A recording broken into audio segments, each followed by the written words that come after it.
안녕하세요. 저는 경기도 광주에 살고 있고 건축 디자이너로 일을 하고 있는 36살 남성입니다. 얼마 전까지는 프로젝트 때문에 회사에서 밤샘 근무도 하고 바쁜 시간을 보냈어요. 이제는 조금 쉬고 싶다는 생각을 해서 회사를 나와 프리랜서로 근무 중에 있어요. 덕분에 집에서 보내는 시간이 많고 상당히 여유로워졌습니다. 그래도 제가 직접 디자인은 집에서 사니까 뭔가 뿌듯하기도 하네요. 제 취미 중 하나는 아침에 일어나 커피 한잔 하며 사연 채널을 챙겨 듣는 겁니다.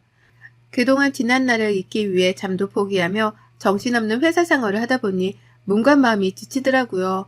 광주에 내려온 지도 벌써 3년째네요. 사실 저는 3년 전 호르몬이를 여의고 그와 동시에 이혼을 했는데요. 그 사건으로 인해 제 인생에 큰 오점을 남기게 되었고 지금까지 살아온 제 발자취를 다시 되돌아보게 되었습니다. 생각해보니 그 여자를 만난 것 자체가 제 인생의 실수였어요. 제 사연을 여러분들께 들려드리면 좋을 것 같아 이렇게 글을 쓰게 되었습니다. 그럼 제 사연 시작할게요. 저는 유년 시절에 대한 기억이 별로 좋지 않아요. 어려서 불의의 사고로 아버지가 일찍 돌아가시는 바람에 어머니가 홀로 남동생과 저를 키우셨습니다. 식당 설거지, 건물 청소부터 안 해본 일이 없으셨고 어렵사리 모은 돈으로 학교 앞에서 작은 부식집을 운영하며 저희를 뒷바라지 해주셨어요. 어머니는 저희 형제가 열심히 공부해서 번듯한 직장을 잡고 평범하게 살아가길 바라셨어요. 그러면서도 저희가 하고 싶은 일이 있으면 실패든 성공이든 저희 몫이라며 잘 해보라고 응원해 주셨죠. 저는 가정 형편이 좋지 않았던 어린 시절의 기억 때문인지 집에 대한 집착이 생겼습니다. 그래서 대학도 장학금을 받으며 다녔고 건축 디자인을 전공했어요. 제가 좋아하는 집, 그리고 언젠가는 나만의 집을 만들며 살겠다는 꿈 하나 때문이었죠. 남동생은 어머니를 도와 장사를 하고 싶어 했습니다. 그래서 고등학교를 졸업하면서 어머니와 함께 분식집을 운영하기 시작했는데 사업가 기질이 있었는지 학교 앞에서 운영하던 작은 분식집은 지점을 3개 낼 정도로 번창하게 되었습니다. 그렇게 대학생 시절부터 가정 형편이 조금은 여유로워졌고 그 덕분에 뒤늦게나마 하고 싶은 거 하며 살게 되었죠. 어머니는 평생 고생만 하시다 처음으로 해외여행도 가보시고 백화점에서 비싼 옷도 사보셨어요. 사업이 잘 된 탓에 여유자금이 많이 모아졌고 그 돈으로 건물도 사시고 넓은 집으로 이사도 갔습니다. 나중에 저희가 결혼하면 하나씩 나눠주신다고 저희 몫으로도 아파트도 구매해 주셨어요. 그러다 제가 대학을 졸업하고 우연히 강남에 있는 한 건축회사에서 근무하게 되었습니다. 디자인 감각이 좋다며 칭찬을 받던 저는 신입인데도 불구하고 프로젝트에 참여해서 좋은 성과를 내게 되었어요. 처음으로 제가 디자인에 참여한 건물이 세워지니 어찌나 뿌듯하던지요. 덕분에 사회생활을 시작한 지 얼마 안 되어 많은 인센티브도 받고 실력을 인정받게 되었습니다. 전국 건축 디자인 대회에서 입상을 하기도 하고 차근차근 커리어를 쌓아가던 중 회사 동료의 소개로 소개팅을 하게 되었어요. 이제는 슬슬 연애도 하고 결혼도 생각해야 하지 않냐면서요. 그렇게 회사 동료 그리고 그 여자와 저 이렇게 셋이 저녁 식사를 하게 되었습니다. 이런저런 이야기를 하다 보니 회사 동료가 제 자랑을 하며 저희 집에 돈이 많다는 이야기를 하더라고요. 회사 동료가 먼저 자리를 뜨고 저와 그 여자는 커피 한 잔을 더 하기로 하고 자리를 옮겼어요. 표정이 밝고 성격도 털털했던 그 여자는 저에게 이것저것 묻기 시작하더군요. 취조하는 듯한 기분이 들었지만 애프장하고 호감형이었던 그 여자에게 첫눈에 반했던 저는 있는 그대로 말을 다 해주었습니다. 지금 생각해보면 정말 바보 같은 짓이었죠. 그렇게 연락처를 주고받고 3개월 정도 만나다가 본격적인 연애를 시작하게 되었습니다. 1년 정도 연애를 하고 20대 후반에 접어들면서 여자친구는 결혼도 생각해야 하지 않냐길래 30 전에 결혼하기로 마음먹고 양가 집안에 인사를 드리기로 했습니다. 저희 엄마와 남동생은 새로운 식구가 생긴다는 것에 대한 기대감이 크셨어요. 하루빨리 가족을 만들어 안정된 삶을 살기를 바라시기도 했고요. 여자친구의 집은 평범한 그 자체였습니다. 아파트 경비 일을 하고 계시는 예비 장인어른과 가정주부이신 예비 장모님, 결혼을 준비하며 엄마가 미리 마련해 주신 집이 있었기에 혼수만 준비하면 되는 문제여서 양가 집안의 간단한 예단, 그리고 저희 결혼 반지와 신혼살림과 혼수들을 준비하며 바쁜 나날을 보냈습니다. 그렇게 저희는 상견례까지 무사히 마치고 양가 집안의 축복 속에 결혼식을 올리게 되었어요. 고등학교를 졸업하며 일만 해왔던 와이프는 이제는 조금 쉬고 싶다며 회사를 그만두더라고요. 돈이야 제가 벌면 그만이고 섭섭지 않게 인센티브도 받고 하면 월급이 700 정도는 되었거든요. 둘이 먹고 사는데 문제는 없었기에 선뜻 그러라고 했죠. 사업을 동생이 맡아서 하게 되었고 와이프가 회사를 그만두면서 처음에는 엄마와 백화점으로 쇼핑도 다니고 맛집도 다니면서 친모녀처럼 잘 지내더라고요. 남동생과도 사이가 좋았고 양가 집안이 함께 여행 다닐 정도로 가까운 사이가 되었어요.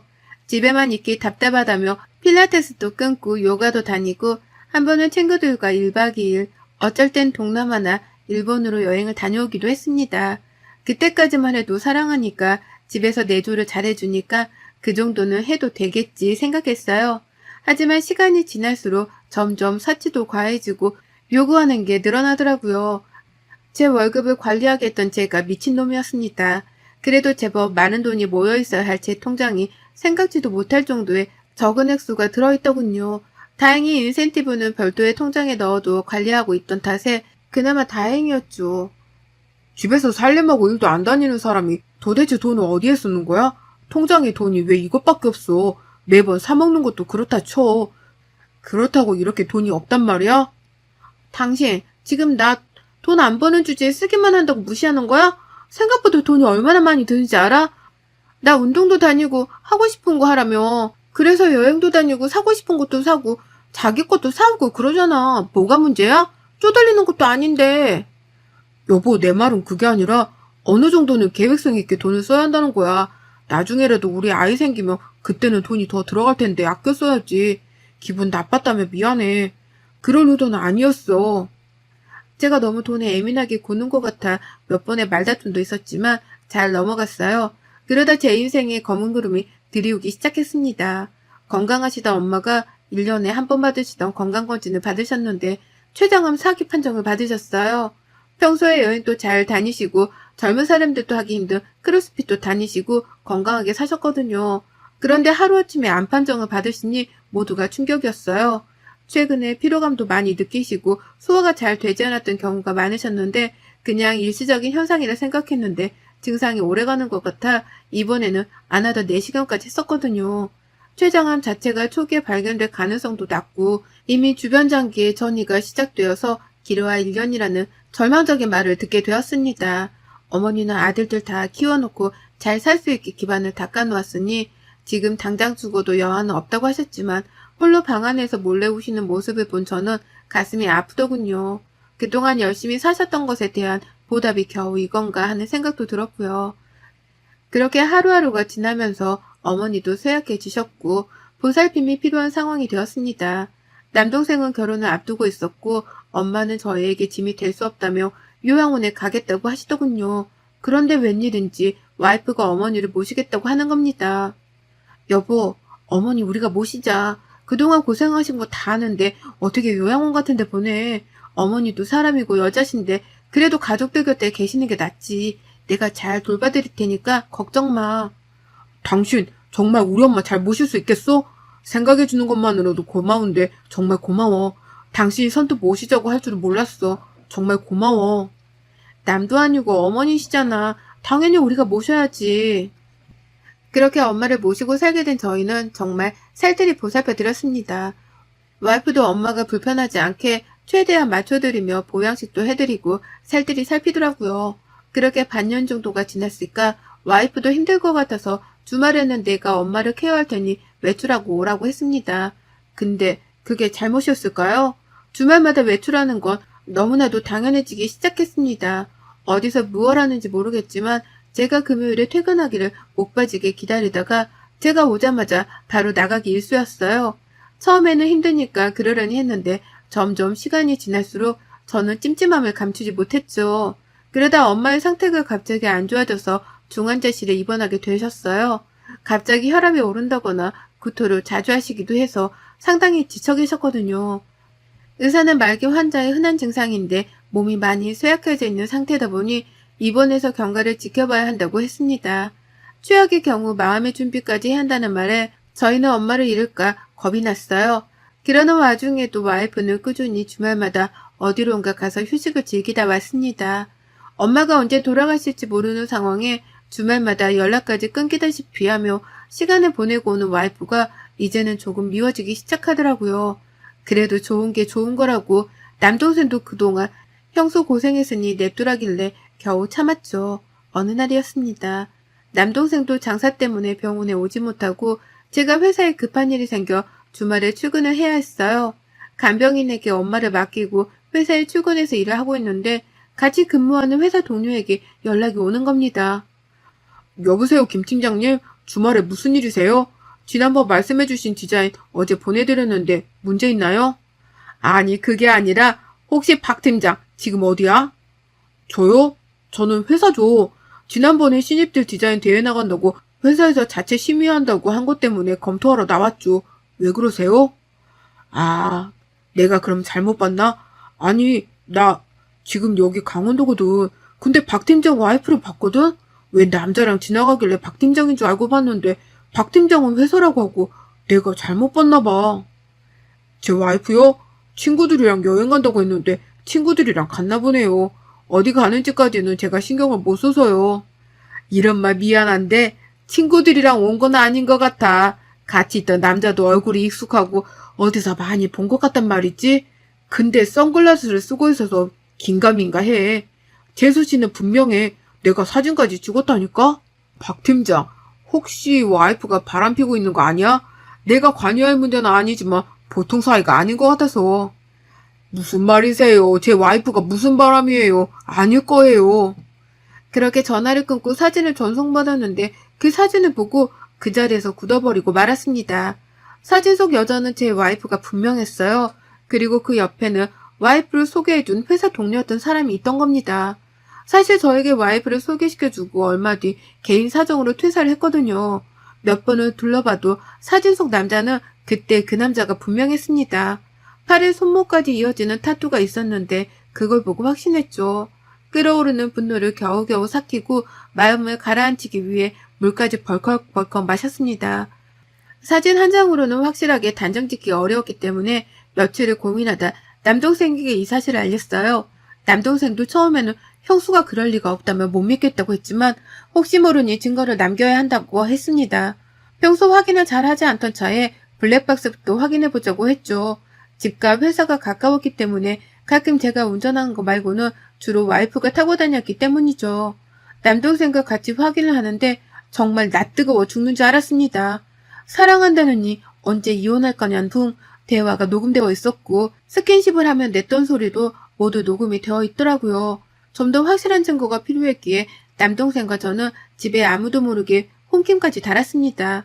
평일에는 제가 회사와 병원 그리고 남동생 집으로 가며 어머니를 간호했던 탓에 집에는 거의 어쩌다 한번 속옷이나 옷가지를 갈아입기 위해 가기 일쑤였거든요. 설마 하는 마음으로 홈캠까지 설치하고 확실한 증거가 생길 때까지 이를 악물고 견뎠습니다.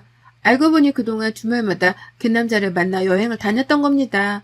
와이프에게 따로 발급해주었던 카드 3번 내역을 조회해보는데 호텔이며 뭐며 안 간 곳이 없더라고요. 그동안 이 카드 내용만 봐도 알 수 있었을 건데 사는 게 바쁘다 보니 이런 것까지 신경 쓸 여유가 없었네요. 그 사이에 일반 병실로 옮겨진 지 일주일 만에 엄마의 상태가 급격히 악화되어 다시 중환자실로 옮기셨고 사경을 헤매셨어요. 마음의 준비를 하라는 의사의 말에 남동생과 저는 병원에서 거의 살다시피 했어요. 남동생도 가게를 직원에게 맡겨두고 항상 엄마 곁을 지켰습니다. 그 와중에도 주말이 되면 와이프는 친구들을 만나는지 그놈을 만나는지 알 수가 없었지만 자리를 비웠죠. 어느 때처럼 주말에 친정으로 가서 쉬고 오겠다며 나가더라고요. 남동생과 병원 식당에서 저녁을 해결하고 휴대폰에 연결해둔 홈캠을 우연히 보게 되었어요. 분명 친정에 간다고 했던 와이프는 집에 있었고 침대에 누워 TV를 보다가 휴대폰도 하다가 그러더라고요. 뭐 별거 안 하네 하고 휴대폰을 끄려는 찰나 와이프 옆에 누군가 눕는 겁니다. 경악을 금치 못했어요. 곧이어 그 남자와 와이프가 침대에서 뒹구는데 정말 피가 거꾸로 솟더라고요. 신혼집 안방에서 보는 그 모습에 온몸이 덜덜 떨렸습니다. 남동생은 왜 그러냐며 저와 휴대폰을 번갈아 보더니 아무 말도 하지 못하더라고요. 엄마는 오늘 내일 하시는데 와이프는 다른 남자와 바람을 피우고 있다니 이게 정말 가당키나 한 일인가요? 더 가관인 건 그들의 대화였습니다. 음성까지 들리는 기능이 있었기에 저는 그들이 나누는 대화를 듣고 뒷목을 잡을 수밖에 없었어요. 자기야, 자기 시어머니 오늘 내일 하신다며 언제 이혼할 거야? 이혼? 아직 멀었지. 일단 어머니가 돌아가시던 해야 이혼을 하지. 지금도 아슬아슬한데 이혼하더라도 내 몫은 챙기고 이혼해야지 않겠어? 그래도 유일한 며느리인데 죽기 전에 뭐라도 남겨주겠지. 돈 많은 집이니 나한테도 떨어지는 게 있을 거야. 내가 왜 그 병수발을 들었는데. 그렇지. 자기가 그렇게 개고생했는데 콩고물에도 있어야지. 내가 왜 얘를 자기한테 소개시켜줬는지 알아? 같이 술 먹는데 좀 친해졌다고 지 이야기를 아주 술술 하더라고. 그 사거리 앞에 떡볶이집 알지?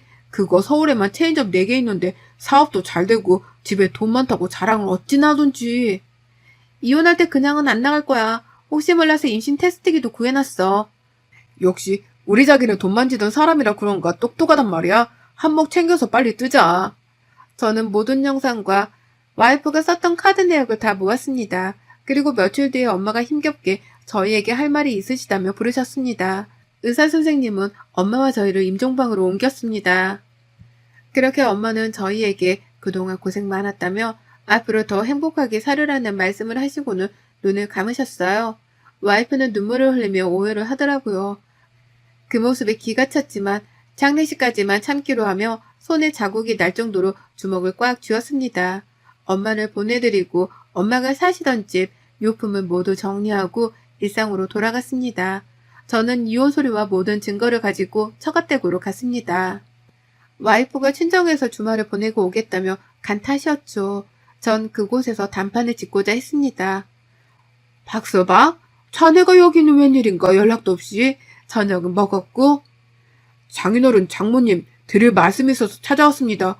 저 경이랑 이혼하겠습니다. 어리둥절해 하시는 장인어른 장모님께 와이프가 저질렀던 그동안의 만행들이 담긴 증거들을 모두 보여드렸고 와이프에게는 이혼 서류를 건네주었습니다. 연기라도 할 줄 알았더니 와이프는 당당하게 말을 하더라고요. 아직 내가 들이민 증거자료를 보지 못한 채로 말이죠. 이혼이 그렇게 쉬운 줄 알아? 증거 있어? 내가 바람 피웠다는 증거 있냐고. 지금 살고 있는 그 신혼집도 절반 떼서 놔줘. 그냥은 못하지. 내가 병든 시어머니 수발까지 했는데 네가 딴 여자 생긴 거 아니야? 기가 차도 너무 기가 차서 말이 다 안 나오네. 너 이거 보고도 할 말이 있냐? 너 집에 카메라도 설치했어? 너 이거 범죄인 거 몰라? 범죄? 내가 내 집에 도둑 들까봐 설치한 건데 뭐가 범죄라는 거야? 몰카도 아니고. 그리고 범죄는 너랑 그 새끼가 하는 짓이 범죄인 거야. 신혼집에서 대범하게 몸 엉키면서 뒹굴 때는 언제고? 뭐 범죄? 그 새끼랑 나란히 콩밥 먹고 싶어? 간통죄도 폐지된 지가 언젠데 콩밥 타령이야. 이렇게 된 거 그래 이혼하자. 대신 나 2억 줘. 안 그럼 이혼 못해. 안 해. 2억? 가당키나 하냐? 너 그동안 내 월급으로 사치 부리고 놀러다닌 거 그것만 해도 2억은 넘겠다. 혼수해온 거? 그것도 장인어른 장모님이 해주신 거지. 네가 한 게 아니잖아. 그리고 멍청하게 차에서 그 짓거리 했더라? 차에는 블랙박스라는 게 있어. 멍청해도 유분수지. 조용히 끝내려 했는데 안 되겠네. 원만한 합의는 없는 걸로 할게. 법정에서 보자고. 그렇게 저는 변호사를 선임해 이혼소송을 했습니다. 와이프도 맞소송을 진행하며 저에게 2억 원의 위자료를 요구하더라고요. 저는 와이프에게 그동안 제 월급으로 흥청만청 쓴 금액 5천만 원과 위자료 5천만 원을 요구했습니다. 일을 하지 않아 돈이 없던 와이프는 처가댁의 도움을 받고자 했으나 장인어른 장모님은 너 같은 딸 둔 적 없다. 집안 망신을 시켜도 유분수지. 불륜녀 주제에 어디서 딸 노릇을 하려고 드냐? 하며 와이프의 도움을 거절하고 연락을 차단시켜 버리시더라고요. 그러면서 저에게 자식을 잘못 키웠다고 상처를 줘서 미안하다며 무릎까지 꿇으셨습니다. 그리고 상간남에게도 소송을 걸어 2천만 원의 위로금을 받아냈어요. 와이프는 자기가 돈이 없는데 어떡하냐며 배째라는 식으로 나오더라고요. 뭐 별 수 있겠습니까? 전 기다렸습니다. 제가 나서지 않아도 주게 될 테니까요. 그렇게 위자료를 주지 않고 꽤 오래 버티더라고요. 처갓집은 와이프 명의로 되어 있어서 와이프가 위자료를 지급하지 않자 장인어른 장모님이 살고 계신 집이 경매로 넘어갈 수도 있다는 통지서를 받고서야 저한테 싹싹 빌더라고요. 어떻게든 막노동이라도 해서 위자료 줄 테니 제발 한 번만 봐달라고 하더라고요. 본인들이 길거리에 나앉게 되자 장인어른과 장모님은 결국 노후자금으로 모아둔 돈을 제게 주시며 선처를 부탁하시고요. 저는 죄 없는 어른들이 고생하시기까지는 바라지 않았습니다.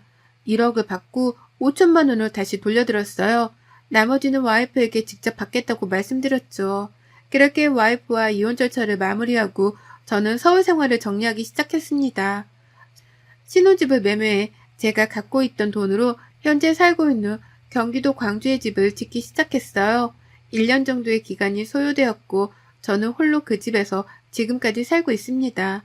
다니던 회사도 그만뒀지만 저에게 자꾸 작업을 요청해 오는 탓에 프리랜서로 근무하게 되었어요. 혼자 먹고 살 정도는 충분히 되었기에 여유를 부리며 일하고 있답니다. 장인어른의 말씀으로는 와이프를 처갓집에서 쫓아냈고 어디서 무얼 하면 사는지 모른다고 하시더라고요. 그저 제 계좌로 매달 100만 원씩을 꼬박꼬박 보내오고 있답니다. 그렇게 벌써 3년이라는 시간이 지났네요. 큰일을 겪고 나니 제 인생이 더 소중하게 느껴졌습니다. 그래서 앞으로는 후회 없는 삶을 살려고 해요. 내년에는 해외로도 나가볼 예정입니다. 더 이상은 결혼에 대한 생각도 없고 코로나도 잠잠해졌으니 더 늦기 전에 넓은 세상을 만끽해야 하지 않겠어요? 여러분의 생각은 댓글로 남겨주세요. 오늘도 시청해주셔서 정말 감사합니다.